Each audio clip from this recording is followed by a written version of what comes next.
Baik, ini memang tema malam hari ini itu agak kontroversial. Ada yang pro, ada yang kontra.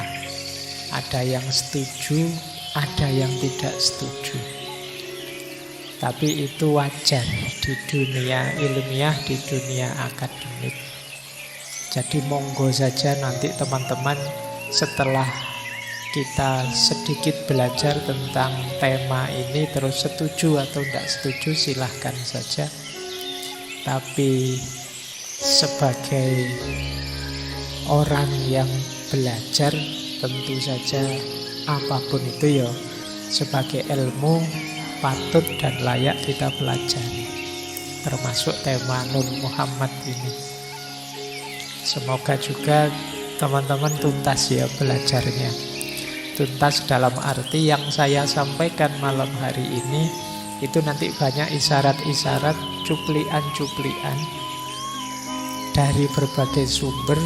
Silahkan teman-teman yang ingin mendalami, ya dalamilah referensi-referensi yang saya sebutkan. Jangan merasa setelah selesai ngaji ini terus mengklaim, sekarang aku ahli tentang Nur Muhammad. Itu belum apa-apa, ngaji kita malam hari ini hanya mancing saja. Silahkan dilanjutkan sesuai porsi dan makomnya masing-masing. Dan saran saya jangan setengah-setengah. Kadang-kadang ilmu itu yang setengah-setengah membahayakan. Saya tiba-tiba ingat ada cerita wayang itu ya. Ketika Raden Abimanyu putranya Arjuna tewas. Di antara sebab dia mengalami bencana tewas itu karena belajarnya setengah-setengah. Jadi saat itu dia ini punya kemampuan bisa menembus satu strategi perang yang jarang orang bisa menembus. Strategi perang ini namanya Cakrayuha. Itu dia bisa masuk dalam jebakan strategi perang itu, cuma ilmunya setengah. Karena ini strategi ini luar biasa. Tidak sembarangan orang bisa masuk. Kalau yang sudah bisa masuk menembus, dia tidak sembarangan orang bisa keluar. Nah, cuma Raden Abimanyu ini ilmunya cuma setengah. Dia tahu caranya masuk, tapi tidak tahu caranya keluar. Pada akhirnya dia tewas. Kenapa? Karena saat itu dia belajar dari ayahnya, Raden Arjuna. Cara belajarnya unik. Jadi dia diajari oleh ayahnya sejak dalam perut ibunya.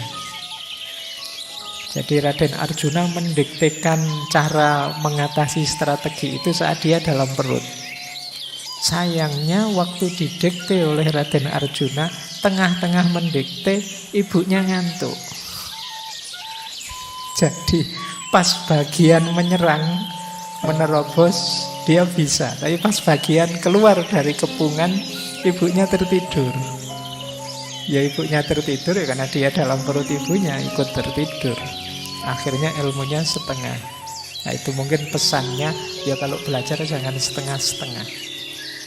Atau kalau masih setengah ya jangan gaya dulu. Jadi kalau masih belum matang ya matangkan dulu. Baik, mau ngomong Nur Muhammad malah cerita wayang.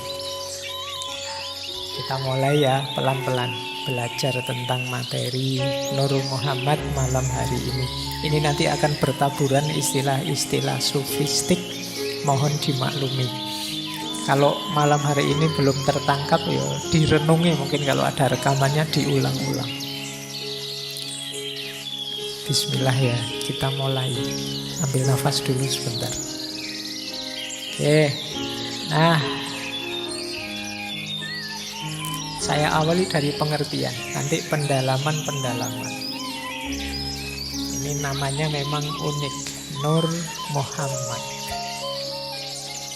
Istilah ini secara umum masyhur di dunia tasawuf, biasanya dipahami sebagai makhluk Allah yang paling awal, paling tinggi, paling mulia, paling utama.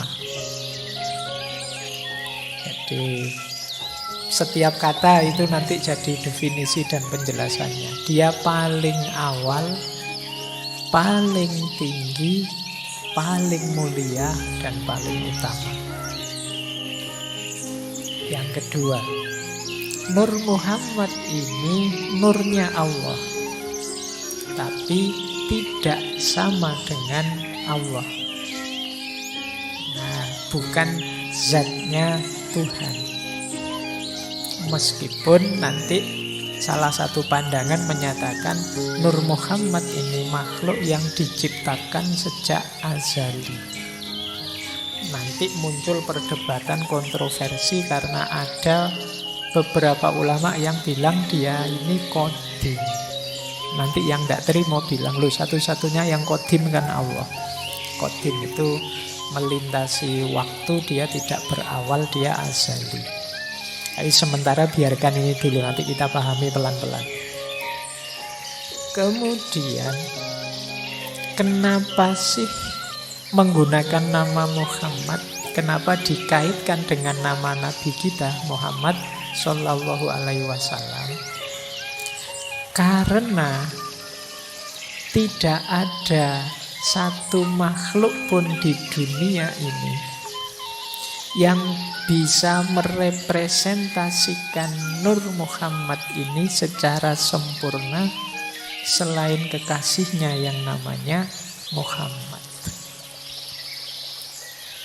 Jadi dia ini makhluk pertama yang nanti jadi awal ciptaan yang lain. Karena dia yang pertama, yang paling dekat dengan Allah, tentu saja dia paling mulia. Nah, yang bisa menerjemahkan nur ini secara purna paripurna itu ya Nabi Muhammad. Bahkan ada nanti pandangan bahwa ya memang nur ini pengejawahan tahannya ya nanti dalam Nabi Muhammad. Jadi meskipun dia sudah diciptakan paling awal, tapi nanti manifestasinya terakhir di Nabi terakhir dan paling utuh, paling sempurna, Nabi Muhammad Sallallahu Alaihi Wasallam. Nah, nanti nama lainnya banyak. Kalau ini bisa teman-teman baca di Futuhatnya Ibnu Arabi. Ada kolam a'la, ada akal awal, ada amrullah, ada ar-ruh, ada al-malak, ada ar-ruh al-ilahi, ada ruh al-qudus, ada hak al-makhluk bih, ada yang ini mungkin teman-teman pernah dengar, syajaratul baito. Syajaratul baito itu pohon cahaya. Kenapa pakai istilah pohon cahaya?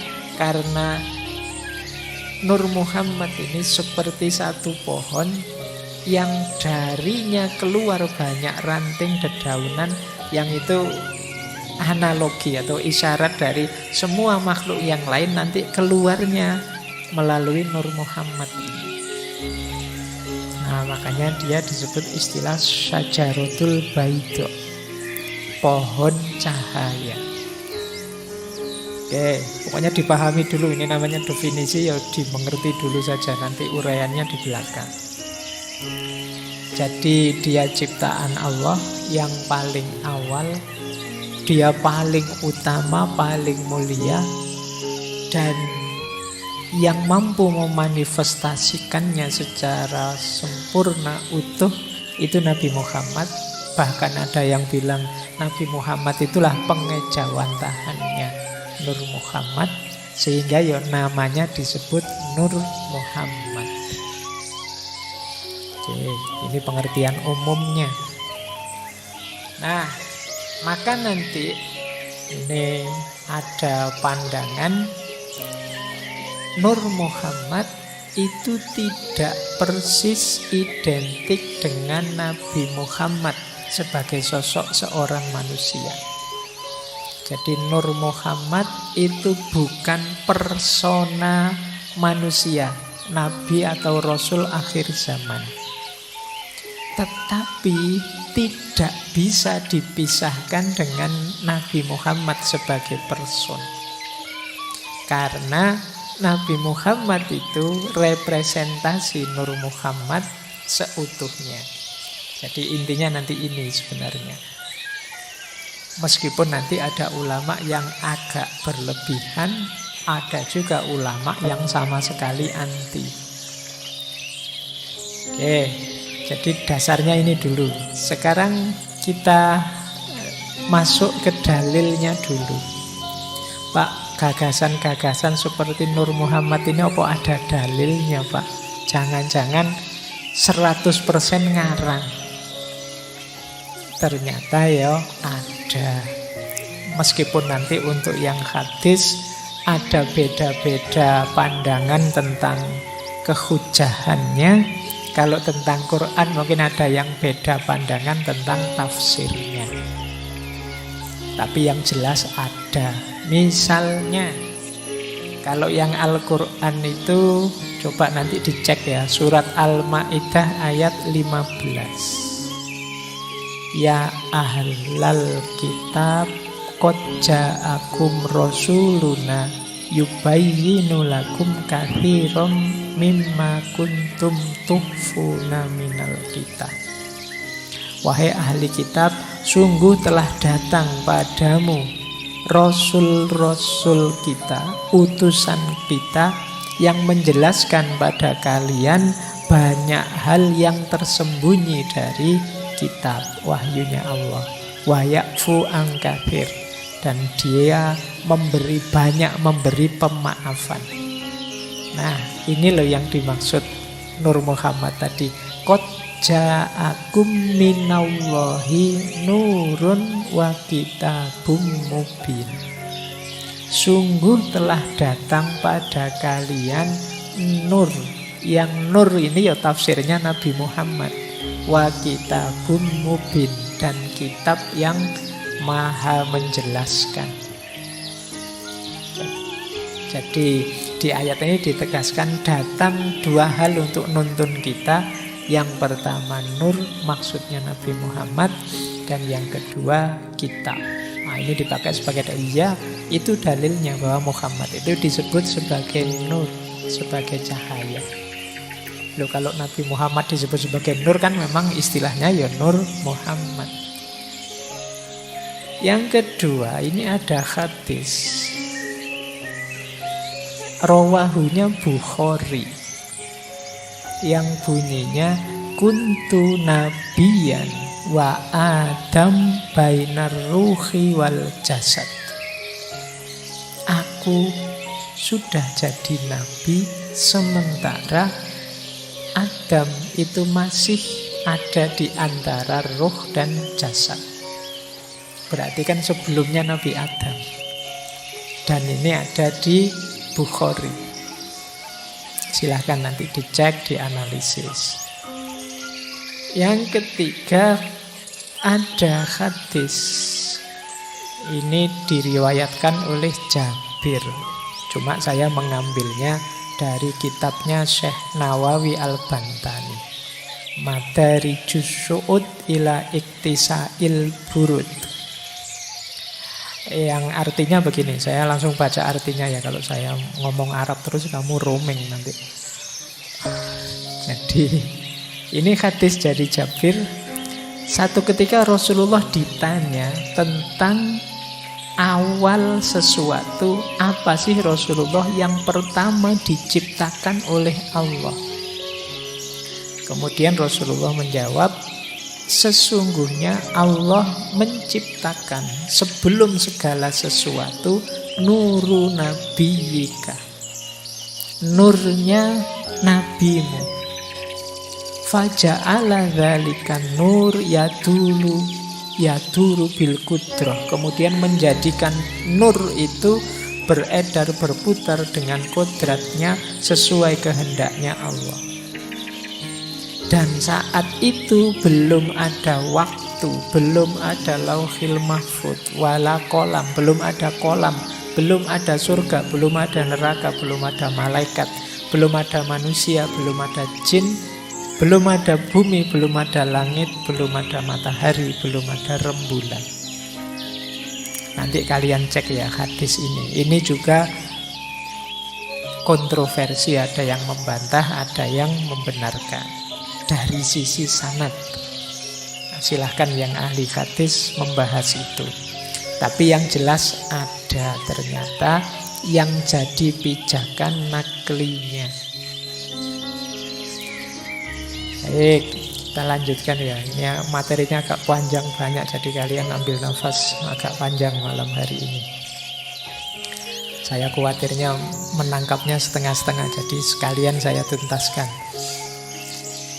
Nah, selanjutnya satu ayat yang paling banyak dipakai untuk menjelaskan Nur Muhammad ini, yaitu ayat surat An-Nur ayat 35. Ini pernah saya bahas di sesi ngaji filsafat yang judulnya Filsafat Cahaya. Silahkan dicari, saya tidak akan menjelaskan detail. Yang bunyinya Allahu nurus samawati wal ard mathalu nurihi kamiskatin fiha misbah, dan seterusnya. Semoga yang istiqomah ngaji ingat ketika sesi filsafat cahaya itu. Ayat ini nanti jadi awal munculnya ide yang puncaknya ide tentang Nur Muhammad. Jadi kita awali dari sini nanti. Baik ya, tidak saya baca full. Ini sudah saya jelaskan satu sesi penuh 2 jam. Kalau saya bahas lagi berarti malam ini bahas itu lagi 2 jam selesai ngajinya. Nah, sekarang kita lanjut. Pokoknya malam hari ini agak serius ini. Lanjut ya. Sekarang genealoginya kalau bahasanya Nietzsche ya. Kita lacak asal usulnya. Perkembangan historis seperti apa munculnya gagasan Nur Muhammad ini. Gagasan ini paling awal banyak disebut diawali dari tafsirnya Syekh Muqatil bin Sulaiman. Syekh Muqatil bin Sulaiman ini dari Balkh. Kadang-kadang nulisnya Syekh Muqatil bin Sulaiman al-Balkhi. Balkh itu ya Afghanistan. Beliau ini sejaman dengan Imam Abu Hanifah. Kalau Imam Abu Hanifah bidang fikih, kalau beliau ini dikenal ya bidang tasawuf dan ahli tafsir. Ada yang bilang beliau ini generasi awal yang nulis tafsir. Di antara tafsirnya yang sangat terkenal itu ya tafsir Al-Kabir. Coraknya memang agak isyari, agak mistik. Nah, hubungannya apa dengan Nur Muhammad? Syekh Muqatil bin Sulaiman inilah yang awalnya menafsirkan Nur di ayat surat An-Nur ayat 35 itu sebagai Muhammad. Jadi misbah yang ada di surat An-Nur ayat 35 itu menurut Syekh Muqatil ya itulah Nabi Muhammad. Cahaya dalam bentuk misbah. Misbah itu lampu yang menyinari. Kata Syekh Muqatil ya Nabi Muhammad itu ya peran cahaya itu yang dijalani. Jadi berperan menyinari dunia, yang menuntun manusia menuju sumber cahaya. Jadi Allahu nurus samawati masalu nurihi kamiskatin fiha misbah. Nurnya itu seperti satu ceruk yang di dalamnya ada lampu. Nah, misbah di situ kan ada yang menafsirkan Allah, tapi bagi Syekh Muqatil itu Nabi Muhammad. Makanya redaksi selanjutnya dalam ayat la syarqiyah wala gharbiyah. Tidak timur, tidak barat. Itu maksudnya risalahnya Nabi Muhammad itu menyeluruh. Tidak terbatas bangsa timur saja, apalagi timur tengah saja. Tapi untuk seluruh dunia. La syarqiyah wala gharbiyah. Nanti di tafsir Syekh Muqatil itu muncul istilah Nurul Mustafa, Nurul Huda, dan lain sebagainya yang belakangan kan banyak dipakai oleh nama-nama di Indonesia ini kan banyak nama. Nurul Mustafa, ada enggak yang Nurul Huda dan lain sebagainya. Cahaya petunjuk, cahaya yang terpilih. Saya yakin malam hari ini yang hadir ada yang nama Nur atau nama Nurul. Di setiap kelas saya ngajar mesti ketemu kata-kata Nur, Nurul, dan lain sebagainya. Jadi karena memang posisi sebagai cahaya itu kan membanggakan. Dia menerangi sekitarnya, dia jadi penuntun, dia jadi petunjuk. Nah, ini awal sebenarnya belum eksplisit di situ ada istilah Nur Muhammad. Tapi mulai muncul istilah-istilah Nabi Muhammad sebagai cahaya. Nah, nanti karena ini genealogi ya, kita pahami pelan-pelan. Terus mulai muncul banyak istilah tadi, kekaguman-kekaguman kepada Nabi secara alegoris, secara analogis menggunakan istilah cahaya. Termasuk istilah cahaya di atas cahaya. Nurun ala nurin. Nurun ala nurin ini ditafsirkan makhluk hidup semuanya ini kan dalam dirinya ada kandungan cahaya.